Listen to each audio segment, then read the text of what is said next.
Hi friends, నమస్తే to all. ఇన్ని రోజులు అయితే ఊరికి పోయి అయితే చాలా ఎంజాయ్ చేసి వచ్చినాం. మొత్తానికి అయితే ఆఫీస్ డుమ్మ కొట్టి కొంచెం పని ఉండే, సో అయితే అయిపోయింది. మొత్తానికి అయితే రేపటి నుంచి మళ్ళీ మన డ్యూటీ స్టార్ట్ చేయాలా, మళ్ళీ రంగానికి సిద్ధం కావాలని చెప్పేసి అయితే స్టార్ట్ అవుతున్నా. అండ్ షూ అయితే మొత్తం గలీజ్గా దుమ్ము అయినాయి, మట్టి అయిపోయినాయి. ఇన్ని రోజులు అయితే ఆఫీస్ లేదు కాబట్టి పక్కకు పెట్టేసిన. సో వీటిని మళ్ళీ బయటికి తీసి అయితే నీట్గా కడిగి మంచిగా క్లీన్ వేసుకొని పోదామని చెప్పేసి అయితే ప్రిపేర్ అవుతున్నాను అనమాట.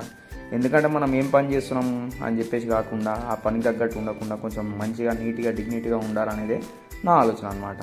మనం ఇది చేస్తున్నాం కదా, మనం ఇది చేసే పనికి ఇదే ఎక్కువ అని చెప్పేసి అనుకుంటే మాత్రం వేస్ట్. నా ఆలోచన అయితే ఇట్లుంటుంది. సో మీరేమనుకుంటారో నాకు తెలియదు అనమాట. ఫైనల్గానైతే నా షూలను అయితే క్లీన్ చేసుకొని రేపైతే ఆఫీస్ పోవడానికి అయితే రెడీ అవుతున్నా.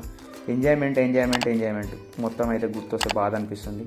ఫైనల్గానైతే తప్పదు, ఇంకా రోజు ఎంజాయ్మెంట్ ఉండదు కదా. Okay friends, bye. నెక్స్ట్ వీడియోలో కలుద్దాం. వీడియో నచ్చింటే లైక్ చేయండి, షేర్ చేయండి, సబ్స్క్రైబ్ చేయండి. బాయ్.